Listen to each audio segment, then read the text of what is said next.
and let's do together the Black Forest cake. And when I say eggless, there is a lot of smiling faces, right?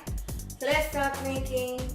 Now to avoid a lot of confusions, there are wet ingredients, dry ingredients, and we have icing. That's the frosting we have to do. So I will show you all step by step. So before I go, if there are anyone who is very new to baking, who wants to know how to operate your oven, how to measure your ingredients, how to have a good quality of the ingredients, I have videos done earlier. So the link for that I will post below in the description. If you have any doubts, please go through that. And still, if there is any more doubts, you may raise here on my comments and I will reply to you all. Okay? So let's get into the ingredients. What's needed for the Black Forest? Very simple. You just have to measure your ingredients right. Okay? Let's go. Okay. Now I'm going to make this cake with oil, and I'm not going to make it with butter. Okay? So now when it comes to the oil, you cannot use coconut oil, you cannot use mustard oil, like nutty flavored oils you cannot use, because if you put these kind of oil, the flavors of the oil will empower more on the cake and your cake is ruined. So use normal canola oil or normal any kind of oil what you are using. Rice bran oil is also okay, but do not use the kind of oils what I mentioned, right? Now here I have taken 1 cup of the all-purpose flour. To it I have added 1/4 cup of the cocoa powder. Now I'm using the Hershey's cocoa powder, okay? And I have used 1 teaspoon of the baking powder. Please have a look at the baking powder expiry whenever you are taking. If it is an expired product, do not use it, because then the entire cake is gone. Then half of the baking soda. That's the, you get to buy like this soda. That's the pasta cloth what I'm having. I'm using half of it. Now what I've done is I have put all of them together. I'm going to sieve them very well here. Okay. Why I'm doing the wet and dry separate? That way it's very easy for you all to learn. For people who are very new to baking, it might seem very difficult for them, and for them I am doing it like this, so that otherwise I would have shown everything together and then one after the other I would have done and I have finished the video. But I don't want to do like that, because I have many of them asking for eggless version of the cakes. That's the reason that I want to show them very slowly so that they learn it very easily. Okay. Now we will keep this aside. Okay. Now let's come to the wet ingredients. Now coming to the wet ingredients, I have taken here about 1/4 cup of the oil. Okay. And here is 1 cup of the normal sugar. What I did was I have powdered it. So what happens? I'm going to add it to this oil itself here. Okay. Add to the oil here. There's no beating, nothing. It's all the best what you're going to use. Okay. So it's much easy and very simple. There isn't any big headache on this.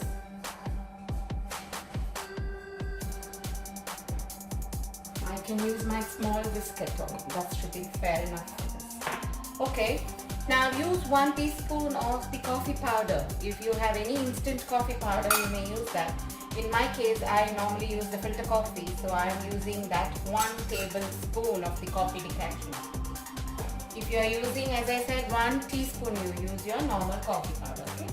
And how about 1 teaspoon of the vanilla extract if you have. Mine, what I'm having in my hand is a 1 tablespoon measurement. So that's the reason I'm not putting it full. So don't go by that. Use 1 teaspoon. Give it a mix. Mix, mix, mix.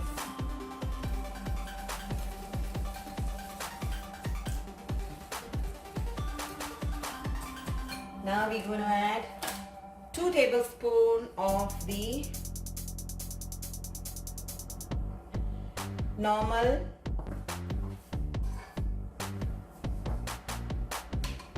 tablespoons. That's 4 times. 1,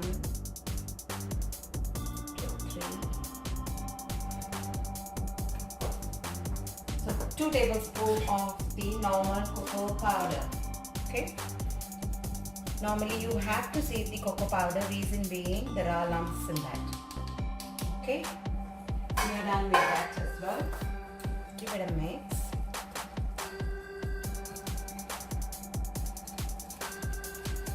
Okay. We're going to add half cup of the hot water. Very hot water, okay? Normal hot water. There isn't anything extra in this water. It's just the normal water what I've heated it up. Now mix the ingredients very well. In the meanwhile, I'm going to heat my oven at 180 degrees. My oven is going to be heated at 180 degrees. Okay. Now the main task for us is to just melt the sugar. That's why I powdered and added it. If you have caster sugar, that's the powdered sugar, you can add that, okay? Absolutely no problem. We're done with that. And then, let this sit. It's hot water that we added here. What has happened is, we can't mix the ingredient right away onto it. So what I have to wait.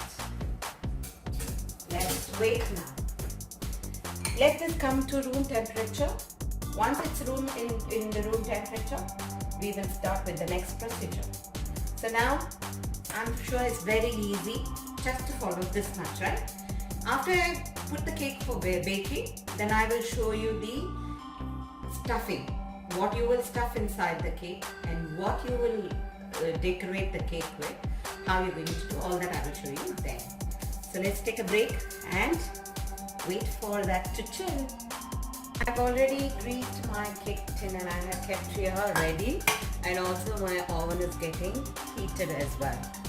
So now this is at room temperature. What I'm going to do, incorporate the dry ingredients to the wet ingredients. Just add up all of them well.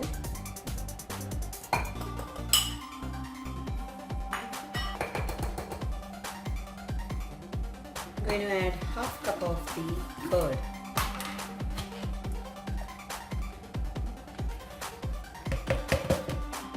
Mix it up.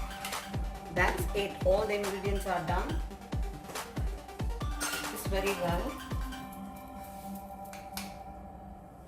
I have transferred the entire batter into this, giving it a good tap. 1, 2, 3. We are done.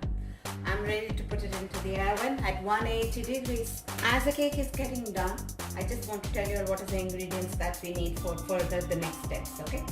I will need some whipping cream. As I have said earlier, I'm using the back top, which has got complete sugar. I need not add up more sugar, so I will not be adding sugar. In case you are using any other brand of the whipping cream, please have a look. If you need sugar, you will need to adjust your sugar level. I'm going to take about 1 cup of this. If needed more, I might use more. So for the time being, I will whip 1 cup of the cream to fine, nice thick consistency. Okay, I will show you when I do what is the consistency. The peak level you have to do it. Okay, the peak. And I have here the black cherry fruit filling. Now, if you don't have this kind of a cherry filling, you may use some strawberry jam, or you can use a cherry jam. It's up to you. You can use this as a filling. And I have some normal black cherries here, which are just for garnishing on top. I'm using Lindt chocolate here. You need not use Lindt chocolate. You can use any compound chocolates that is available in your market. Time being, I'm going to whip the cream to a nice peak consistency. I'm going to whip about 1 cup of the whipping cream.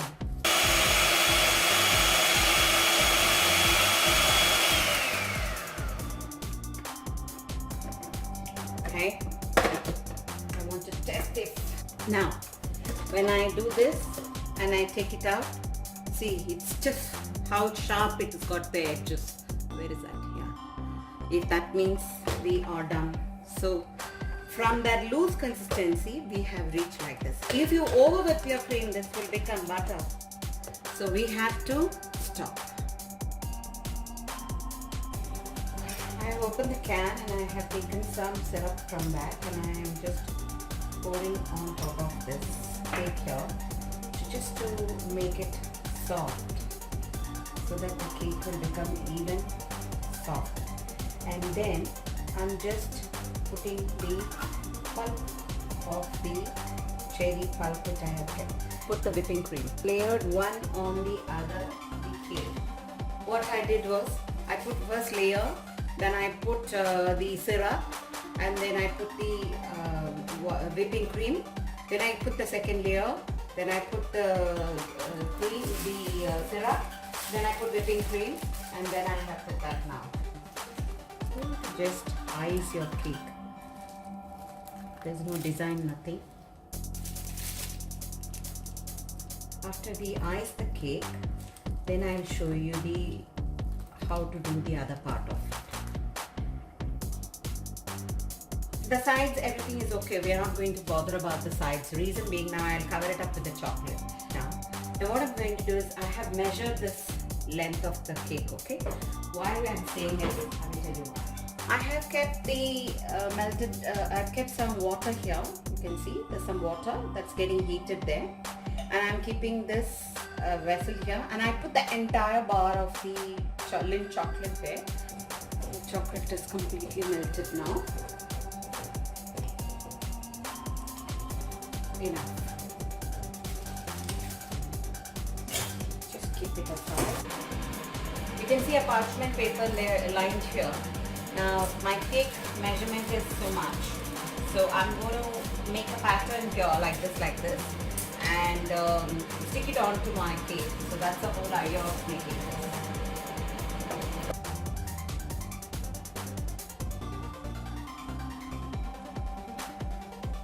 I have made that kind of a pattern, and I have put it into the fridge. Just about 10 minutes, so it will set a little bit. Then I will just fix it onto the cake. Just press onto that, and I'm just pulling out the sheets.